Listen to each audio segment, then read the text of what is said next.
Assalamualaikum warahmatullahi wabarakatuh. Alhamdulillah, wassalatu wassalamu ala rasulillah Nabiyyina Muhammadin wa ala alihi wa ashabihi wa mawala. Wala hawla wala quwwata illa billah, amma ba'd. Jamaah sekalian yang saya hormati, kita ini hidup berada di wilayah kita masing-masing. Maka itu erat kaitannya dengan lingkungan. Kita ingin berada di lingkungan yang nyaman, yang bersih, yang indah. Karenanya kita harus berakhlak dengan baik kepada lingkungan hidup.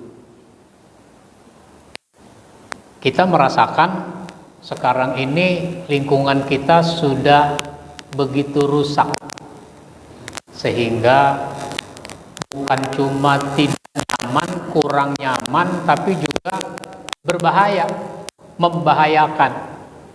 Terjadi begitu banyak bencana. Nah, apa saja ini akhlak kita kepada lingkungan hidup? Saya ingin sampaikan dari bahasan buku yang saya tulis, yaitu Akhlak Pribadi Muslim. Yang pertama, keharusan menjaga lingkungan, jangan merusak. Jangan bikin kerusakan di muka bumi. Kerusakan di muka bumi itu ada dua kemungkinan. Yang pertama adalah merusak fisik lingkungan hidup. Meskipun judulnya membangun, tapi seringkali membangun itu justru merusak. Orang munafik suka bilang begitu memang. Sehingga disebutkan pada surat Al-Baqarah, surat 2 ayat 11 sampai ayat 12. Wa iza qila lahum la tufsidu fil ard qalu innama nahnu muslihun. Ketika dikatakan kepadanya jangan bikin kerusakan di muka bumi, mereka bilang apa? Justru kami sedang melakukan perbaikan. Kalau bahasa sekarang, justru kami sedang membangun. Ala innahum humul mufsiduna walakin la tash'urun.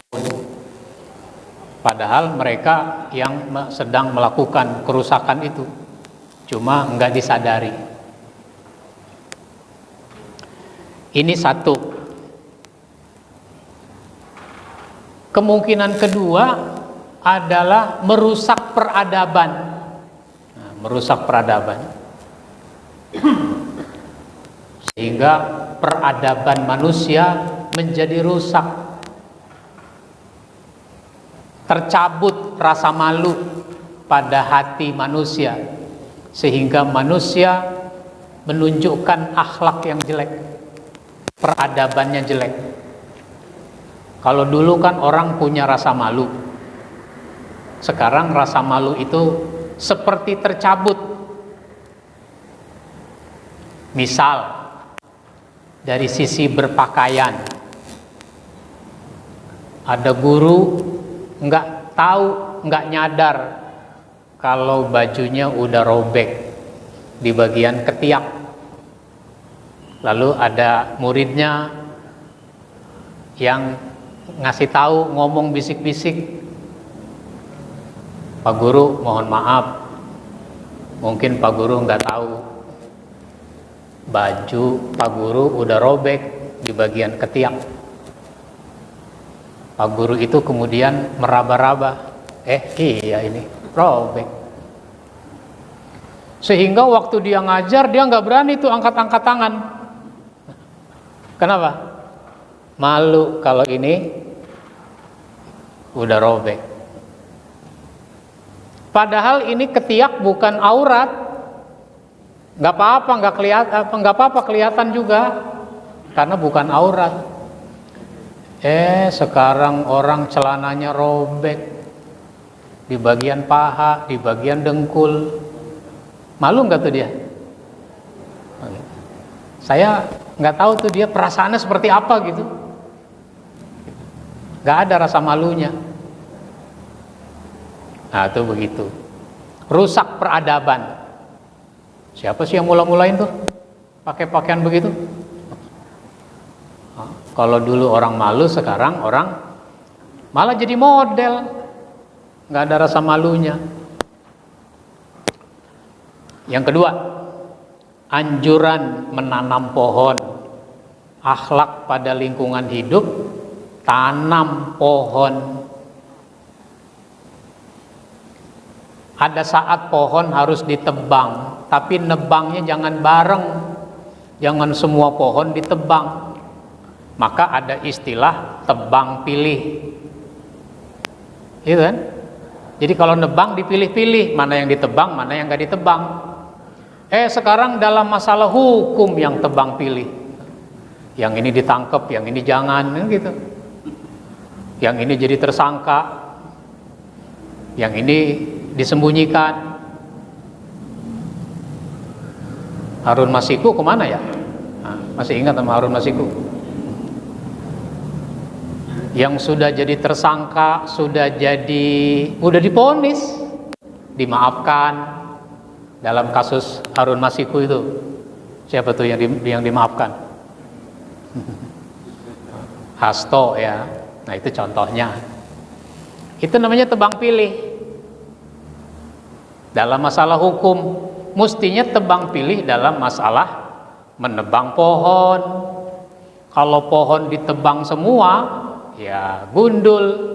Karena gundul, hujan langsung airnya. Terjadilah yang namanya banjir bandang. Kan enggak sekali banjir bandang, sudah terjadi berkali-kali di berbagai daerah. Maka tanam pohon, sehingga seandainya kamu tahu besok hari kiamat dan kamu mau tanam, bibit udah di tangan, tanam. Kan begitu kata Nabi dalam hadis riwayat Bukhari dan Ahmad, jika hari kiamat datang, pada tangan seseorang di antara kamu terdapat bibit. Jika kamu mampu menanamnya sebelum datang itu kiamat, tanam. Kiamat itu jangan dipahami hanya kiamat dalam arti berakhirnya kehidupan di dunia ini. Ada namanya kiamat kecil. Kiamat kecil itu apa? Kematian. Kematian. Siapa di antara kita yang paling tua di sini? Pak Kosim umur berapa sekarang? Baru 17 ya. Ada yang 15? Umpama ada orang umurnya 80 tahun, lalu dia punya bibit pohon mangga, dia mau tanam, dia gali lubang tanah, lalu dia masukkan itu bibit. Ada orang lewat, anak muda lewat, karena dia umur 80 tahun, dipanggillah dia dengan sebutan engkong. Kong, lagi ngapain Kong?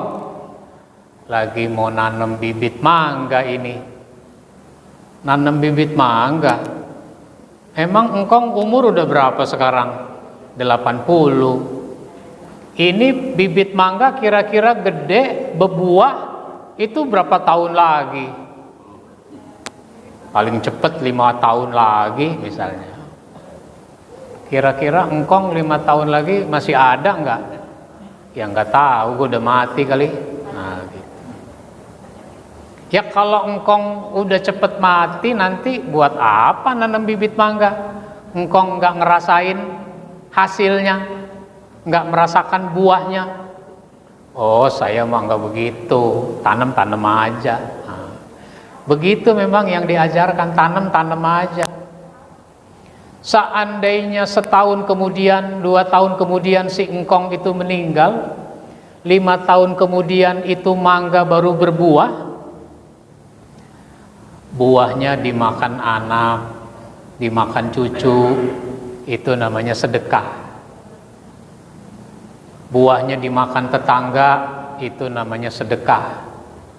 Buahnya dimakan burung, itu namanya sedekah sama burung. Buahnya dimakan bajing. Tahu bajing? Ini santri tahu nggak bajing? Tahu? Nggak tahu. Bajing itu tupai. Dimakan bajing, sedekah sama bajing. Dimakan bajingan, sedekah juga sama bajingan. Asal ikhlas. Itu pahalanya mengalir tuh buat si engkong yang sudah meninggal. Kenapa? Banyak orang yang menikmati buahnya. Selain orang juga mendapatkan ademnya. Kan kalau banyak pohon jadi adem. Begitu. Jadi kalau memang mau nanam aja meskipun sudah tua. Itu anjuran menanam pohon. Pohon tuh ditanam. Pohon, bagusnya pohon buah. Pohon yang berbuah. Kan orang seneng sama suara burung. Seneng sama suara burung, burungnya ditangkap. Burungnya dimasukin dalam sangkar. Pengen suara burung. Saya pernah nginep di hotel biasa di daerah Sukabumi. Di sekitar hotel itu banyak pohon. Ketika pagi saya keluar, itu suara burung berkicau-kicau. Saya liatin ke atas, mana dia burungnya? Kok nggak ada burungnya, tapi kicaunya ada.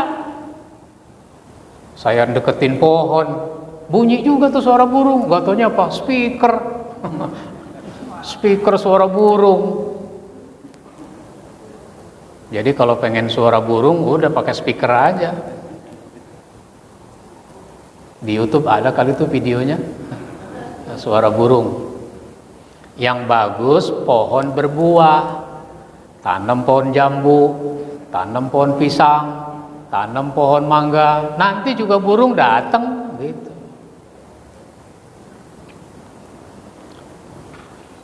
Dalam hadis riwayat Muslim disebutkan oleh Nabi, saya baca artinya saja. Tidaklah seorang muslim menanam tanaman kecuali dia mendapatkan pahala sedekah dari apa yang bisa dimakan dari tanaman itu. Apa yang dicuri dari tanaman itu adalah sedekah bagi penanamnya. Memang nyuri nggak boleh, tapi kalau orang nyuri yang nanam udah meninggal, itu sedekah buat si pencuri. Apa yang dimakan oleh binatang buas dari tanaman itu adalah sedekah bagi penanamnya. Apa yang dimakan oleh burung adalah sedekah bagi penanamnya. Dan tidaklah tanaman itu dikurangi atau dirusak oleh serangga, melainkan menjadi sedekah bagi penanamnya. Jadi kalau kita mau banyak pahala sedekah, meskipun kita nggak punya banyak duit, tanam aja pohon buah. Tanam pohon pisang. Pohon pisang luar biasa itu. Setandan ada berapa sisir? Satu sisir ada berapa buah? Itu saya perhatikan, satu sisir itu genap. Jumlahnya genap. Misalnya 18 gitu. 16 genap. Sisir pisang itu dalam satu sisir genap. Nggak pernah saya dapetin ganjil gitu. 15 enggak. Kalau nggak percaya datang ke tukang pisang sekarang. Nah, ternyata orang Betawi itu kalau besanan misalnya itu selalu bawa pisang. Di antara bawaan-bawaan itu mesti ada yang namanya pisang. Apalagi pisang raja, nah, gitu. Nah, kenapa? Itu ternyata punya makna simbolik. Pisang itu genap dalam satu sisir. Itu artinya orang tua sama mertua jangan suka dibeda-bedain. Orang tua sama mertua itu kedudukannya udah sama, jangan suka dibeda-bedain. Kalau berbagi uang, anak kita nih berbagi uang kepada orang tua, berbagi juga kepada mertua. Begitu, jangan dibeda-bedain. Oh, itu kan mertua. Misalnya istri dapat informasi dari adiknya, Kak, ibu sakit, begitu. Oh, sakit ya. Istrinya ngomong sama suaminya, Bang, ibu sakit bang. Ya urus dong, itu kan ibu kamu. Oh, nggak boleh ngomong begitu. Ayo kita lihat sana. Sampai di sana, oh harus dibawa ke dokter, bawa ke dokter, gitu. Ini mah bukan ibu gua, ini mah mertua, biar aja, nggak begitu. Baik. Yang ketiga, akhlak kepada lingkungan hidup itu tidak boleh buang air di jalan, tempat bernaung, dan dekat sumber air.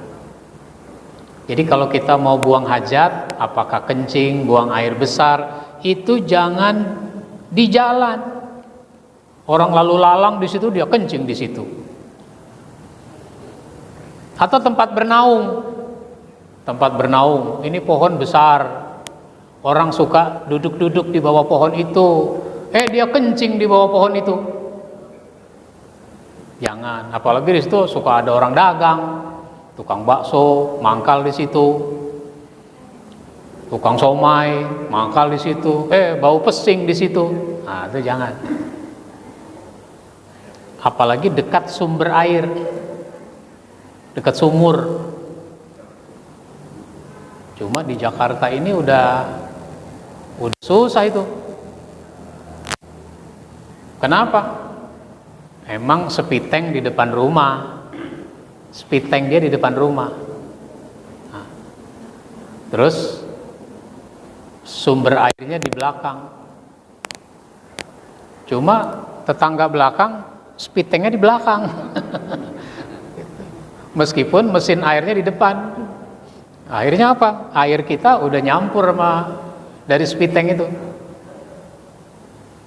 Itulah air di Jakarta. Dulu zaman saya kecil, habis main, haus, ngambil air tuh dari tempayan, ambil dari tempayan. Tahu tempayan? Kalau yang kecil namanya kendi, kalau tempat air namanya tempayan yang besar. Kalau tempat beras namanya pendaringan. Ambil air dari tempayan, sendok, minum langsung, nggak pakai dimasak. Kalau sekarang begitu, sakit perut, MBG aja dimasak pada sakit perut. Nah, gitu. Di dalam hadis riwayat Muslim disebutkan, takutlah kepada dua hal yang dilaknat. Sahabat bertanya, apakah dua hal yang dilaknat itu ya Rasulullah? Rasul menjawab, orang yang membuang hajat di jalan umum atau di bawah pohon tempat orang berteduh. Tuh sopir angkot kalau pengen kencing bukan nyari WC dia mah, dia berhenti aja, dia kencingin ban mobilnya. Di pangkalan lagi, di pangkalan, sehingga orang lewat situ nggak enak. Yang keempat, tidak boleh buang air di air yang tergenang. Jadi kalau orang buang air di air yang tergenang itu harus dihindari. Seandainya nggak ada WC umum, itu di air yang mengalir, jangan yang tergenang. Rasulullah Shallallahu Alaihi Wasallam melarang kencing dalam air yang berhenti, tidak mengalir. Kecuali empang, itu mah urusan lain.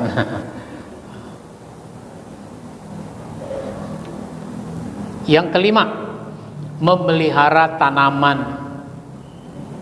Memelihara tanaman. Jadi kalau tadi udah nanem, tanaman itu dipelihara. Nanemnya di pot, nyiramnya enggak, ya mati itu pohon. Maka bagian dari memelihara tanaman itu adalah menyiram. Kemudian kalau harus diberi pupuk, diberi pupuk.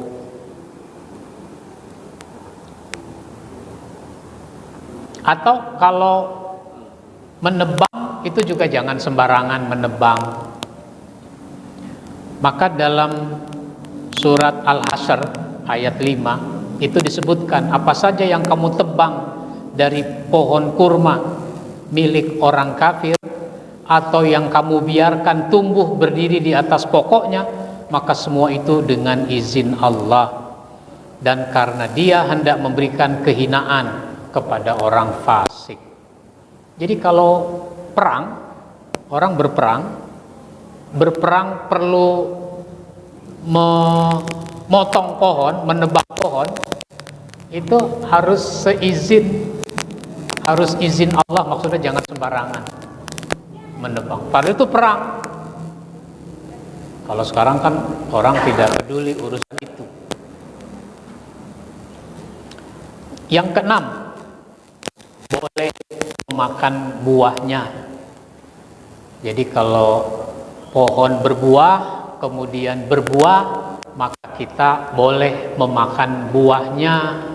Kalau itu pohon kita. Kalau pohon orang lain ya jangan main makan aja. Ini kadang-kadang orang suka begitu. Misalnya ada pohon rambutan. Pohon rambutan tuh buahnya banyak. Udah ada yang kuning, udah ada yang merah. Karena buahnya banyak, dia agak turun ke bawah tuh. Apa namanya tuh? Istilahnya apa? Hah? Rebah. Rembel. Buahnya udah rembel, udah turun ke bawah. Makanya kadang suka ditopang dengan bambu, gitu. Ya supaya dia tidak rembel. Karena nggak ditopang sampai ke bawah. Terus orang lewat, sambil lewat ambil, nggak boleh. Itu harus izin sama yang punya. Pak, boleh nih minta rambutan? Oh, ambil. Maksudnya sekedar buat dia makan di jalan misalnya begitu. Mentang-mentang boleh ambil, naik ke pohon dia ngalap. Jangan. Jadi boleh makan buahnya. Karena dia banyak buahnya, akhirnya Pak dijual. Boleh jual. Lalu kita beli di pasar. Saya punya teman orang Indramayu. Saya mampir ke rumahnya. Habis dari Kuningan, saya mampir. Senang dia, saya mampir. Wah, alhamdulillah Ustadz datang. Nggak bilang-bilang, gitu. Ya, lagi lewat mampir aja. Gitu. Cuma sayang Pak Ustadz, mangga udah habis. Bagaimana sih Indramayu kok mangga habis? Saya aja Kebayoran masih banyak. Di Kebayoran saya masih banyak mangga. Justru yang dari Indramayu dibawa ke Kebayoran, gitu. Yang ketujuh, tidak menggunakan air secara boros. Jadi jangan boros air, hemat air. Apalagi di gedung-gedung itu hemat banget tuh air. Sampai ada gedung saya udah pencet itu airnya itu, urinoir itu, kok nggak keluar-keluar ini? Dikit banget airnya keluar. Itu mah bukan hemat, itu mah pelit. Di masjidnya begitu juga. Di gedung itu ada masjidnya, ada tempat kencingnya. Pencet ya dikit banget keluarnya. Itu bukan hemat, itu pelit. Maka kalau kita berwudu itu juga jangan terlalu banyak air. Kalau kita buka keran di tempat wudu itu jangan sampai pol, dikit aja, seukuran sedotan minuman itu. Nah, kalau kita minum ada sedotannya, seukuran itu ngeluarin airnya. Jangan dibuka semua ser gitu, dikit aja. Bahkan berwudu itu 3 kali maksimal, 3 kali, paling banyak 3 kali. Meskipun wudunya di sungai, airnya jernih, begitu banyak, tetap aja 3 kali. Di sungai ini airnya banyak, 10 kali, enggak, 3 kali aja. Nah, yang terakhir adalah meminta hujan kalau terjadi kemarau. Kalau kemarau minta hujan dengan sholat istisqa, sholat minta hujan. Itu kalau sudah sangat sulit air, minta hujan biar supaya ada air. Udah minta hujan, banyak hujannya, banjir jadinya. Akhirnya apa? Orang Islam disalahkan lagi. Ini banjir gara-gara orang Islam nih. Emang kenapa? Karena minta hujan.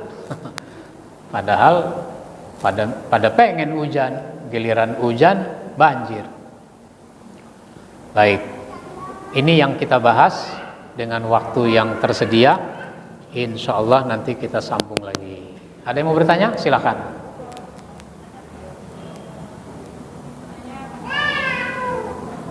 Ibu ada yang nanya? Ya, bawa mic-nya ke ibu. MC bawa.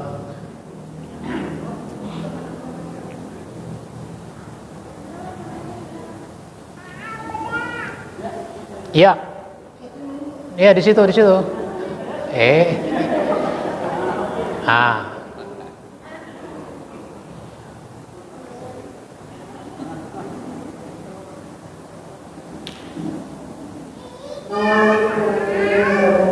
Salam.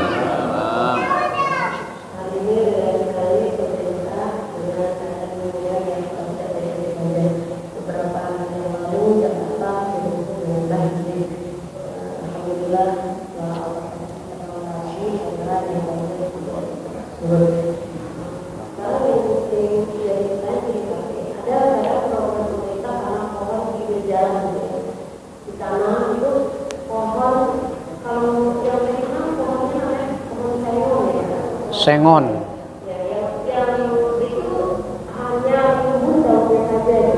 Kemudian nanti berikut belajar juga kita dengar berita pohon tumbang dan melukai beberapa pengguna jalan, ada yang meninggal dunia. Itu nanti solusinya seperti apa ya? Memang satu sisi kita lihat sangat indah jika pohon tumbang itu sudah tinggi besar, indah, gitu. Tapi ketika dia besar, ya tadi ada beberapa kejadian yang harus dilakukan pengguna jalan. Bagaimana sebaiknya? Baik. Masalahnya dinas pertamanan itu kalau nanam pohon di jalan-jalan, di pinggir-pinggir jalan itu tingginya udah 5 meter baru ditanam. Sehingga akarnya nggak kuat. Kan nanam pohon mah dari kecil kan? Cuma kalau nanam pohon dari kecil, dari bibit, sampai gubernur selesai 5 tahun, dia belum tinggi atau dia baru tinggi. Sementara gubernur punya mau, udah ada penghijauan, pohonnya tinggi, gitu. Akhirnya apa? Pembibitan di tempat lain, kemudian ditanam di Jalan Tamrin, Jalan Sudirman, Jalan Gatot Subroto, itu tingginya udah 4 meter. Akarnya mana? Sekedar tumbuh jadinya. Jadi bukan soal pohonnya, salah nanemnya. Karena pohon itu harus punya akar yang merasuk ke dalam tanah. Sehingga kalau hujan, air itu mengalir lewat akar-akar itu, menyerap ke dalam tanah sebagai cadangan air. Tuh begitu. Makanya kalau kita lihat orang nanam pohon di jalan-jalan itu habis ditanam dikasih penyangga, ya kan? Penyangga. Dalamnya 30 cm, 50 cm misalnya. Biar supaya tidak roboh, dikasih penyangga. Begitu. Baik. Ada lagi? Ya, silakan Pak.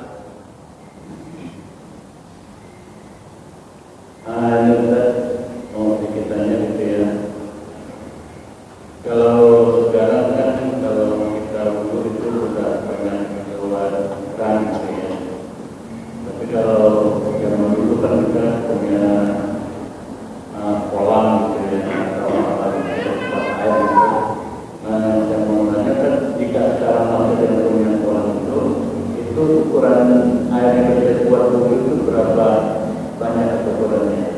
Yang bisa di kolam atau tempat air yang lebih besar itu kira-kira berapa banyak ukurannya yang bisa dijadikan wudhu untuk di kolam itu? Ya. Ya. Baik. Kalau orang berwudu ciduk pakai tangan dari kolam, itu kan oleh pelajaran fikih ukurannya 2 kula. Disebutnya 2 kula. 2 kula itu sekitar 314 liter. Jadi kolamnya lebih dari 314 liter kapasitasnya. Kalau yang model di kobok gitu. Terus meskipun 400 liter, kalau kejatuhan najis sampai sudah berubah, air itu berubah apanya? Berubah warnanya. Air tadinya bening, jadi bagaimana tuh warnanya? Terus berubah rasanya, bukan rasa garam. Soalnya ada juga rasa garam. Di mana itu? Kemayoran, Senen. Itu air tanah udah rasa campur air laut udah. Karena air laut rembes. Kenapa air laut rembes? Karena air hujan tidak nyerap. Jadi itu di dalam tanah ada kekosongan, diisi sama air laut, gitu. Yang bikin air laut masuk itu. Begitu. Berubah baunya. Udah bukan ini kayak bau bangke, nah itu tikus kecebur mati. Nah, kita wudu, bau bangke ini, nah itu udah harus dibuang. Begitu Pak. Berwudu itu segini cukup. Saya pergi ke Papua atau ke Kupang, naik pesawatnya tengah malam, nyampe sono jam 6 pagi, jam 7 pagi gitu. Jadi sholat subuhnya di pesawat. Saya nggak mau tayamum, meskipun di pesawat saya nggak mau tayamum, masih bisa berwudu. Caranya saya bawa botol air minum, air mineral itu yang 330 liter, nah, gitu. Yang kecil, botol kecil. Oh, ya. Buka tutupnya, tuang dikit. Saya bersihkan usap tangan gitu kan. Tuang lagi dikit, usap muka. Tuang lagi dikit, usap lagi muka. Yang penting rata. Usap lagi tangan. Sekali lagi kan. Yang penting basah. Bisa. Nggak pakai tayamum bisa. Gitu. Ya. Sama kayak musim kemarau nggak ada air. Kalau subuh kita masih bisa wudhu dengan air embun. Di pohon-pohon, di rumput itu kan basah. Tinggal kita ambil, oh udah. Nggak kumur-kumur Pak Ustadz? Ya nggak usah. Air embun bagaimana kumur-kumur? Lah kalau air tadi ini lagi kumur-kumur, telan sekalian. Begitu Pak. Baik. Oh ya. Lanjutan masalah air tadi. Ya. Air yang di wilayah utara kan. Ya. Sedikit Ustaz nyambung dengan masalah air. Air yang ada di sekitar lingkungan Jakarta Utara kan sudah Jakarta Barat juga. Jakarta Barat. Rasanya sudah berubah ya, sudah banyak yang asin. Iya. Tapi pengelola tidak ada siapa kan itu melalui pipa-pipa. Kita wudhu itu air mengalir di keran itu gimana statusnya? Rasa mungkin Iya. asin. Tapi bukan air bergenang, bukan air diam dalam bak. Iya. Gimana statusnya? Iya. Berwudu pakai air yang rembesan dari laut itu boleh. Kita wudu di laut aja boleh. Air laut, air sungai kan kita boleh wudu. Gitu. Pak Ustadz, ada orang nggak sholat. Kenapa? Karena kebanjiran. Banjir nyampe ke mau genteng. Dia lagi di atas genteng. Saya bilang sholat aja di atas genteng. Sholat sambil duduk, nggak usah berdiri, tak jatuh. Sholat sambil duduk di atas genteng. Wudunya itu kan banyak air banjir. Air banjir itu kan banyak, nggak apa-apa wudu situ. Banjir jadi alasan nggak sholat. Nah, begitu. Jadi nggak apa-apa, kita boleh berwudu di laut. Maka di Cengkareng air udah rembes. Maka wudu rasanya udah beda, nggak apa-apa kalau itu mah bukan rasa karena najis. Ya. Baik, udah cukup waktunya? Oh, masih ada satu lagi. Terakhir. Assalamualaikum. Waalaikumsalam. Ya,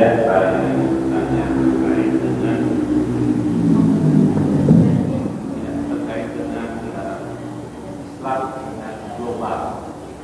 Jadi sebetulnya PBB itu soal lingkungan sudah sangat kecil. mereka memiliki satu yang terkenal di dunia. SDG itu rupanya dari Sustainable Development Goals. Itu ada 17 Klausul. harus dijalankan. Nah, sementara kalau Lingkungannya itu ada 5 klausul yang paling concern.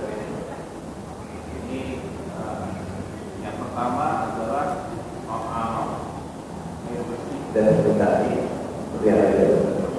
Ada di klausul 6 atau SDG 6, SDG 7 itu air bersih.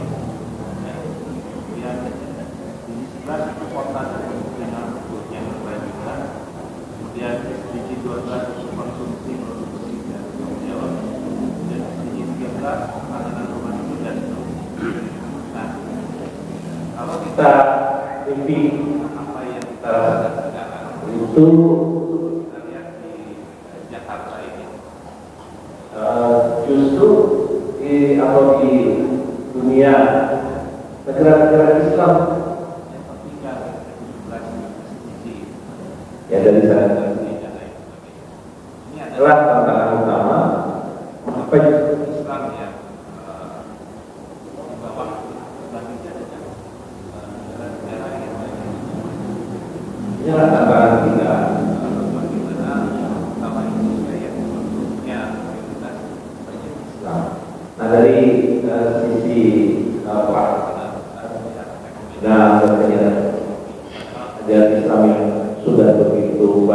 dia harus diperbaiki oleh umat Islam dan apabila kita Ya. di pencerahan di poin-poin utama sehingga bisa membuat paradigma atau cara berpikir umat Islam. Baik, supaya lingkungan kita baik, maka harus ditanamkan terus yang namanya keharusan menjaga kebersihan, kelestarian dengan nilai-nilai yang sudah ada. Satu. Yang kedua, disiplin yang harus menjadi budaya menjaga kebersihan. Itu yang belum. Budaya itu juga erat kaitannya dengan penegakan hukum. Kan ada sanksi. Menurut peraturan mah ada sanksi. Cuma kan peraturan itu tidak ditegakkan, tidak dijalankan, tidak ada sanksi, akhirnya orang terbiasa. Ya, misalnya buang sampah pada tempatnya saja kita belum bisa. Sangat banyak sehari-hari kita perhatikan orang minum di botol plastik, minumannya sudah habis, plastiknya dikemanain? Botolnya dikemanain? Botolnya dibuang begitu aja. Kita melihat botol tergeletak di jalan, diapain? Mestinya kan dipungut, buang ke tempat sampah, ini malah ditendang-tendang. Ketemu got, tendang ke got. Akhirnya apa? Got itu penuh dengan sampah. Ketika hujan, air tidak cepat mengalir, naik ke jalan. Jalan tergenang, terjadi kemacetan. Giliran jalan banjir, orang ngedumel, gitu. Padahal salah kita juga itu. Saya pernah ke Jepang, naik pesawat, naik kereta. Itu kalau orang makan, minum di pesawat, dia mesti membawa sampahnya sampai sampai ketemu tempat sampah di terminal. Begitu juga naik kereta di stasiun, dia mesti bawa itu. Kalau di kita kan naik pesawat, makan, minum silahkan. Nanti menjelang pesawat itu mendarat, pramugari bawa kantong plastik, bahkan diumumkan agar sampahnya diserahkan. Kalau di Jepang tidak begitu. Ini menyangkut budaya kan. Di Jepang sudah jadi budaya. Kenapa? Penegakan disiplinnya tinggi. Orang jangan sembarangan buang sampah sembarangan. Kenapa? Hukumannya berat. Nah, itu begitu. Jadi sesudah menanamkan kesadaran, membangun budaya, lalu fasilitas juga harus dipenuhi. Tempat sampah itu di mana, gampang dijangkau. Baik, itu saya kira nanti kita sambung lagi pada kesempatan berikutnya. Kita akhiri dengan baca hamdalah. Alhamdulillahirabbil alamin. Wassalamualaikum warahmatullahi wabarakatuh.